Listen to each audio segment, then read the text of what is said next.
ಜಿಲ್ಲೆ ಸರ್ವ ಸಂಘಟನೆಗಳ ಹೋರಾಟ ಸಮಿತಿಯಿಂದ ನಾರಾಯಣಪುರ ಜಲಾಶಯದ ಎಡದಂಡೆ ಮತ್ತು ಬಲದಂಡೆಯ ಕಾಲುವೆಗಳಿಗೆ ಏಪ್ರಿಲ್ 15ರವರೆಗೆ ನೀರು ಹರಿಸಿ ರೈತರ ಹಿತ ಕಾಪಾಡುವಂತೆ ರಾಜ್ಯ ಸರ್ಕಾರಕ್ಕೆ ಒತ್ತಾಯಿಸಿ ಯಾದಗಿರಿ ಜಿಲ್ಲೆ ಬಂದ್. ನಮ್ಮ ನೀರು ನಮ್ಮ ಹಕ್ಕು, ಅನ್ನದಾತರ ಉಳಿವಿಗಾಗಿ ಹೋರಾಟ.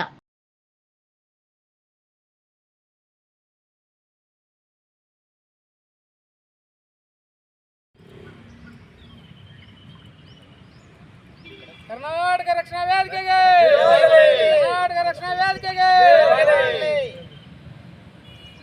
ಟಿಎನ್ ಭೀಮನಾಯಕ್ ಅಣ್ಣನವರಿಗೆ, ಜಿಲ್ಲಾಧ್ಯಕ್ಷರಾದ ಟಿಎನ್ ಭೀಮನಾಯಕ್ ಅಣ್ಣನವರಿಗೆ, ನಾರಾಯಣ ಗೌಡರಿಗೆ, ಕರ್ನಾಟಕ ರಕ್ಷಣಾ ವೇದಿಕೆಗೆ, ಕರ್ನಾಟಕ ರಕ್ಷಣಾ ವೇದಿಕೆಗೆ. ವೈಯಕ್ತಿಕವಾಗಿ ಹೃದಯಪೂರ್ವಕವಾಗಿ ಧನ್ಯವಾದಗಳು ತಿಳಿಸುತ್ತೀನಿ. ಅದೇ ರೀತಿಯಾಗಿ ಎಲ್ಲ ಸಂಘಟನೆ ಸಂಸ್ಥೆಗಳು ಎಲ್ಲರೂ ಬಂದು ಹೋರಾಟಕ್ಕೆ ಸುಡಬಿಸಲಿ ಕುಂತಿದ್ದೀರಿ. ಅವರಿಗೆ ಕೂಡ ಹೃದಯಪೂರ್ವಕವಾಗಿ ಧನ್ಯವಾದಗಳು. ಅದೇ ರೀತಿಯಾಗಿ ನಮ್ಮ ಅಣ್ಣನಾದ ಟಿಎನ್ ಭೀಮನಾಯಕ್ ಜಿಲ್ಲಾಧ್ಯಕ್ಷರು ಅವ್ರೇನು ಕರೆ ಕೊಟ್ಟರು, ನಾವು ಯಾದಗಿರಿ ಬಂದ್ ಮಾಡಬೇಕು, ನೀರು ತರಬೇಕು, ತಂದೆ ತರ್ತೀವಿ, ತರತನ ನಾವು ಹೋಗೋದೇ ಇಲ್ಲ ಅಂತ ಹೇಳ್ತೀವಿ. ಯಾಕಂದ್ರ ನಮ್ಮ ಬೆಳೆಗಳು ಬಂದ್ ನೋಡ್ರಿ ಎಲ್ಲ ನಮ್ಮ ಯಾದಗಿರಿ ಡಿಸ್ಟಿಕ್ ಇರುವಂತ ಶಾಸಕರು ಮತ್ತೆ ಉಸ್ತುವಾರಿ ಸಚಿವರೇ.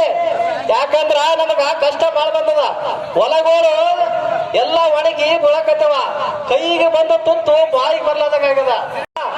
ಈಗ ಗಡ್ಡಕ್ಕ ಬೆಂಕಿ ಹತ್ತದ, ಬಾಯಿ ತೋಡಕ್ ಹೋಗಿರಿ. ಈಗ ಬಾಯಿ ತೋಡಿದ್ರೆ ಎಲ್ಲಿ ಬರ್ತಾವ್ರಿ ನೀರು?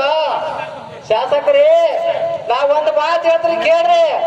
ಯಾಕಂದ್ರ ನಾವು ಜಾಸ್ತಿ ಮಾತಾಡಕ್ ಹೋಗಲ್ಲ. ನಾವು ರೈತರ ಕಷ್ಟ ಏನಂತ ನೀವು ಗೊತ್ತಿದ್ರಲ್ಲ, ಸಿಲಿಂಡರ್ ಕುಂದ್ರೆ ಗೊತ್ತಿರ್ತದ. ನೀವ್ ಅನ್ನ ತಿನ್ಬೇಕಾದ್ರೆ ಎಲ್ಲಿ ತಿಂತೀರಿ ಹೇಳ್ರಿ? ಇಡೀ ಕರ್ನಾಟಕದಾಗ ಆಳಂತ ಮುಖ್ಯಮಂತ್ರಿ ಇರ್ಬೋದು, ಡಿ.ಕೆ.